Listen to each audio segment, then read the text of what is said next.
వరంగల్ కాంగ్రెస్ లో మరోసారి వర్గ విభేదాలు భగ్గుమన్నాయి. రాజీవ్ గాంధీ జయంతి వేళ పార్టీలోని అంతర్గత విభేదాలు మరోసారి బయటపడ్డాయి. వేర్వేరుగా కాంగ్రెస్ నాయకులు నివాళులు అర్పించారు. కొండా సురేఖ రాకముందే ఎర్రబెల్లి స్వర్ణ, బస్వరాజు సారయ్య, నాగరాజు నివాళులు అర్పించారు. వేరువేరుగా జయంతి వేడుకలు నిర్వహించారు. పోటాపోటీగా ఇరు వర్గాల నాయకులు నినాదాలు చేశారు. మరోవైపు తాను రాకముందే పూలమాలలు వేయడాన్ని వారి విఘ్నతకే వదిలేస్తున్నామంటూ కొండా సురేఖ చెప్పుకొచ్చారు.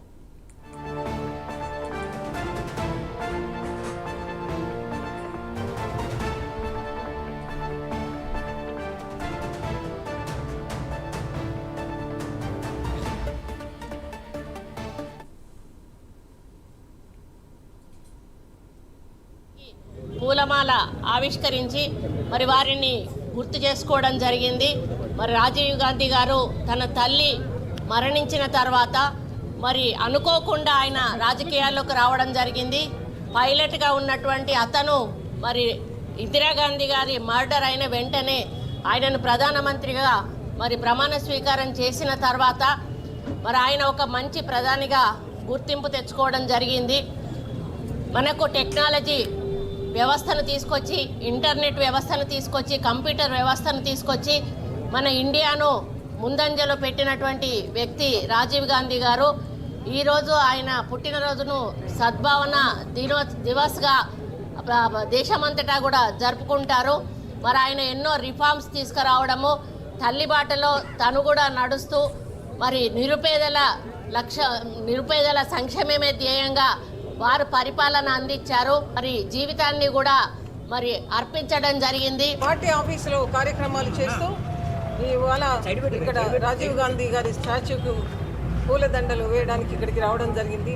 చాలా కార్యక్రమాలు చేస్తున్నాం.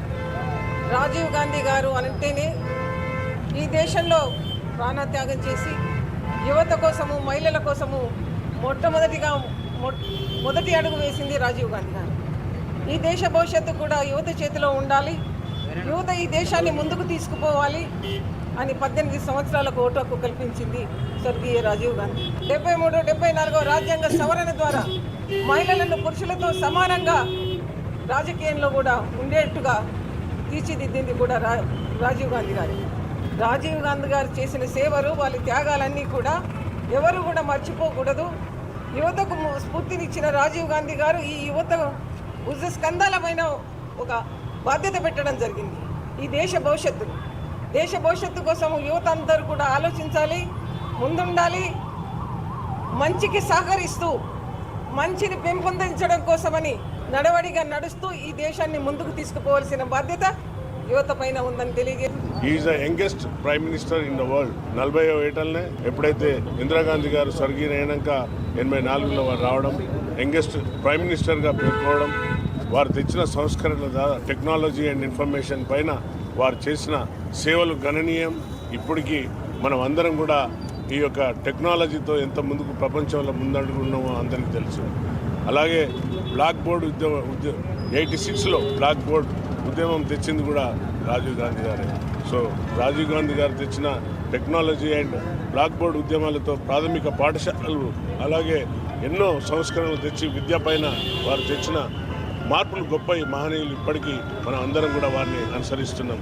అలాగే ముష్కరులో అయిన ఎల్టీటీ పెరంబదూరులో 91 14 రోజు వారిని మానవ బాంబులతో పీస్ కీపింగ్ ఫోర్స్ పంపి శ్రీలంక దాడులలో శ్రీలంకను చంపుతున్నారనే ఉద్దేశంతో మన ఫోర్స్ను పంపినందుకు అది పెట్టుకొని కుట్రతో వారిని పెరంబదూరులో 21 చంపడం జరిగింది.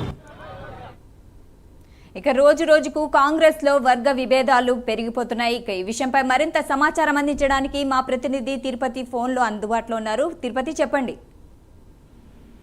వరంగల్ జిల్లా కాంగ్రెస్ లో మరొకసారి వర్గ విభేదాలు బగ్గుమన్నాయి. ఈ రోజు రాజీవ్ గాంధీ జయంతి సందర్భంగా కాంగ్రెస్ పార్టీ నేతల తీరు చర్చనీయాంశంగా మారింది. కాంగ్రెస్ పార్టీ నేతలు వేరువేరుగా రాజీవ్ గాంధీ జయంతి సందర్భంగా నివాళులు అర్పించినటువంటి పరిస్థితి కనిపిస్తుంది. పోటాపోటీగా ఇరు వర్గాల నేతలు నినాదాలు చేసినటువంటి పరిస్థితి కనిపిస్తుంది. అయితే వరంగల్ తూర్పు నియోజకవర్గంలోని రాజీవ్ గాంధీ విగ్రహానికి నివాళులు అర్పించేందుకు మొదటగా వర్ధనపేట ఎమ్మెల్యే నాగరాజు, వరంగల్ జిల్లా కాంగ్రెస్ పార్టీ అధ్యక్షులు స్వర్ణ వచ్చి నివాళులు అర్పించినటువంటి పరిస్థితి కనిపిస్తుంది. ప్రోటోకాల్ ప్రకారం మంత్రి కొండా సురేఖ రాకముందే ఇద్దరు నేతలు వచ్చి వాళ్ళు నివాళులు అర్పించినటువంటి పరిస్థితి కనిపిస్తే ఆ వెంటనే 5 నిమిషాల వ్యవధిలో కొండా సురేఖ అక్కడికి రావడంతో వెంటనే కొండా సురేఖ రాకతో ఎమ్మెల్సీ బసవరాజ్ సారయ్య వర్గం కావచ్చు, ఇటు ఎర్రబెల్లి స్వర్ణ, వర్ధన్నపేట ఎమ్మెల్యే నాగరాజు అక్కడి నుంచి హడావుడిగా వెళ్లిపోయినటువంటి పరిస్థితి కనబడుతుంది. ఇటు బసవరాజ్ సారయ్య వర్గం కావచ్చు, కొండా సురేఖ వర్గం సంబంధించినటువంటి నేతలు పోటాపోటీగా నినాదాలు చేస్తున్నారు. ఇప్పటికే కొండా మురళి కామెంట్స్ తో గత కొద్ది రోజులుగా వరంగల్ జిల్లా కాంగ్రెస్ లో వర్గ పోరు కొనసాగుతుంది. కొండా మురళి టీడీపీ బ్యాచ్ ఎమ్మెల్యే కావచ్చు, మిగతా ఎమ్మెల్యేలకు సంబంధించినటువంటి కామెంట్స్ చేసినప్పటి నుంచి కూడా ఇక్కడ క్రమశిక్షణ కమిటీ కావచ్చు, గాంధీ భవన్ వరకు ఈ పంచాయతీ వెళ్ళింది. అప్పటి నుంచి కూడా కాంగ్రెస్ పార్టీలో ఎందుకు ఇలా జరుగుతుంది, కాంగ్రెస్ పార్టీ సంబంధించి కొండా దంపతులు వర్సెస్ కాంగ్రెస్ పార్టీ ఎమ్మెల్యేలుగా రాజకీయ పరిణామాలు మారినటువంటి పరిస్థితి ఈ రోజు తాజాగా మళ్ళొకసారి రాజీవ్ గాంధీ జయంతి వేళ కాంగ్రెస్ పార్టీ నేతల తీరైతే జిల్లా కాంగ్రెస్ లో కావచ్చు, రాష్ట్ర వ్యాప్తంగా చర్చగా మారినటువంటి పరిస్థితి కనబడుతుంది. వరంగల్ తూర్పు నియోజకవర్గంలోని ఎంజేఎం చౌరస్తాలో ఉన్నటువంటి రాజీవ్ గాంధీ విగ్రహాల దగ్గర కొండా మురళి దంపతులకు సంబంధించిన వర్గం కావచ్చు, ఇటు ఎమ్మెల్సీ సారయ్య వర్గం పోటాపోటీగా నినాదాలు చేసినటువంటి నేపథ్యం కనిపించింది. ఇటు కొండా సురేఖ రాకముందే ఈ రోజు నాగరాజు, ఎర్రబెల్లి స్వర్ణ నేతలు రాజీవ్ గాంధీ విగ్రహానికి నివాళులు అర్పించి వెళ్ళడం అయితే ఇప్పుడు ప్రజెంట్ చర్చాంశం మారింది. Right, thank you Tirupati.